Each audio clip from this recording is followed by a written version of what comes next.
The night was darker than usual in the quiet town of Ashford. Rain drizzled softly, tapping against the cobblestones like tiny whispers.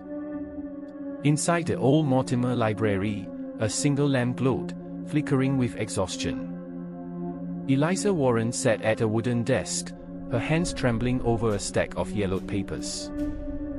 She wasn't supposed to be there after hours. But curiosity had dragged her into the archives. And curiosity, she knew, was a dangerous thing. Eliza was a young historian, with a sharp mind and sharper instincts. She believed that every document, every fragment of the past, carried secrets. And Ashford, her childhood town, was drenched in secrets. That evening she had found a name written in the margins of a forgotten diary, Daniel Ashcroft. The surname was too close to the town's own name to be coincidence. She read the passage again and again. The key must never leave Ashford, for Daniel knows where it belongs. A shiver crawled down her spine. What key? Who was Daniel Ashcroft? And why had no one mentioned him before? She turned another fragile page. The ink had smudged. But one phrase was clear: the silence is dangerous. Eliza shut the diary. Her pulse raced. She knew she needed answers. At that moment, the library's heavy front door creaked. She froze. Eliza, a man's voice echoed. It was Detective Mark Hensley, an old school friend. He stepped inside, shaking off rain from his coat. His eyes narrowed. You shouldn't be here this late. She forced a smile. Neither should you. Mark frowned but walked toward her desk. What are you reading? She hesitated. Then slid the diary toward him. He skimmed the page and whistled. Ashcroft. Never heard of him. Exactly, she said. Which is odd, considering this town keeps records on everything. Mark rubbed his chin. You think this is important? I think it's hidden for a reason. A sharp crack of thunder interrupted them. The lights flickered. Then the library plunged into darkness. Eliza gasped. Mark pulled a flashlight from his pocket. Its beam sliced through the blackness. On the far wall, words had appeared, glistening as though written with fresh ink. The key opens more than doors. Eliza's throat tightened. Did you? No, Mark whispered. That wasn't there before. They stared in silence. The letters dripped, like blood on stone. We need to find out what this means, Eliza murmured. Mark shook his head. Or we leave it alone. But Eliza wasn't the type to leave mysteries unsolved. By morning, the entire town was buzzing. Rumors spread of strange writing in the library. Some claimed it was a prank. Others swore it was a warning. Eliza spent the day in the town's registry office. She searched every record, every birth, every death. But there was no Daniel Ashcroft. Not even a trace. That night, she returned to the library. Mark was already there. He leaned against the desk, arms folded. You're obsessed, he said. Maybe, she admitted. But don't you feel it? Something's wrong here. Mark sighed. Fine. Where do we start? Eliza pointed at the diary. The key. Mark lifted a brow. You think it's real? Yes. And I think Daniel Ashcroft had it. Mark groaned. So we're looking for a man who doesn't exist. And a key that may not be real. Exactly, Eliza smiled. The next day, they visited the oldest resident of Ashford, Mrs. Adelaide Crowe. She lived in a crumbling house on the edge of town. Her eyes were clouded with age, but her mind was razor sharp. "Daniel Ashcroft," she repeated. But Eliza asked. A long pause followed. "You shouldn't say that name aloud." "Why not?" Eliza pressed. Adelaide's lips quivered. "Because he was erased." Mark leaned forward. "Erased?" Adelaide nodded. "The council made sure of it.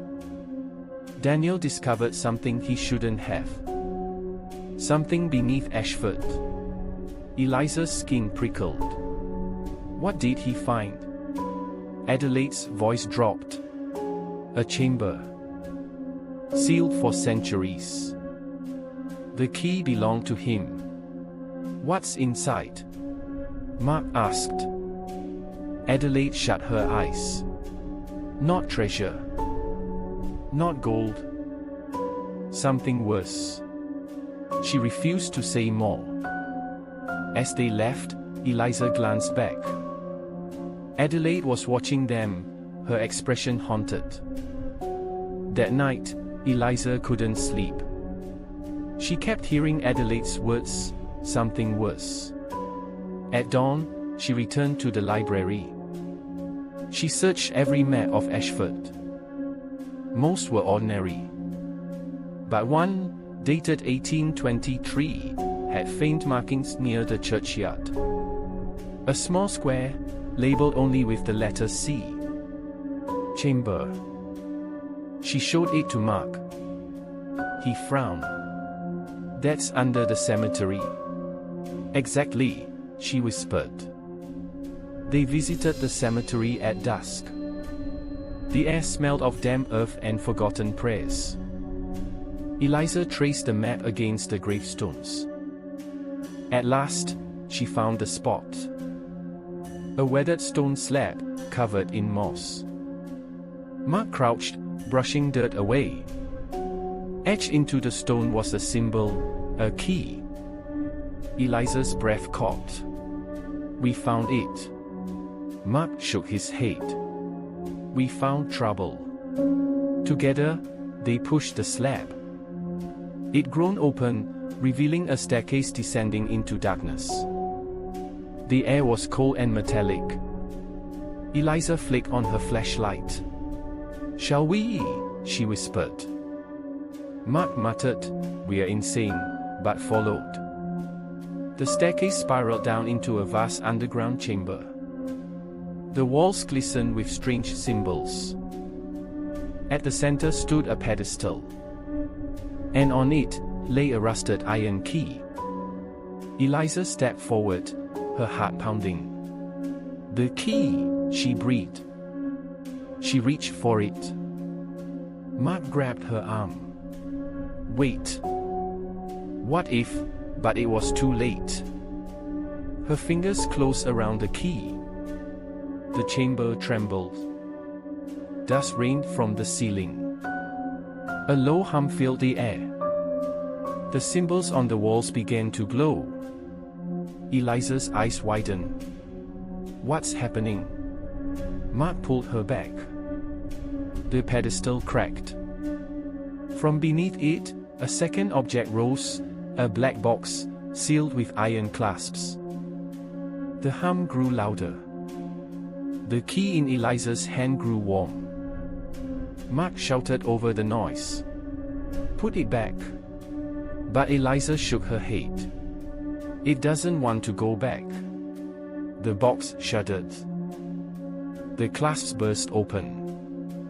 Inside was a stack of brittle letters, tied with red ribbon. Eliza lifted one, unfolding it carefully. The handwriting was jagged, desperate. "To whomever finds this, the silence is alive. Do not let it breathe." Her blood ran cold. Mark snatched another letter.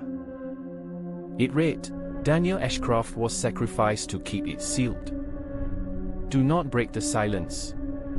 The chamber shook violently. A fissure split the floor. From the crack rose a sound.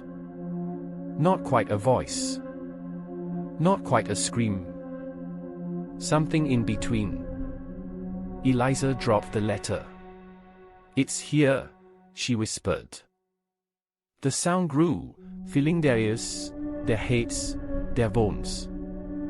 Mark covered his ears. "We need to leave." But Eliza stood frozen. The key pulsed in her hand. The sound wrapped around her mind like vines. Words formed in the noise, opened the silence.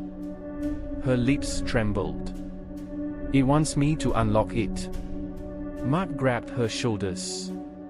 "No. Don't listen." The fissure widened. Shadows spilled out, twisting like smoke. Eyes blinked within the darkness. Eliza's knees buckled. "Daniel tried to warn us." Mark dragged her toward the stairs. "We have to go now." But the shadows blocked their path. The noise grew unbearable, pressing against their skulls. Eliza clutched the key. She realized something.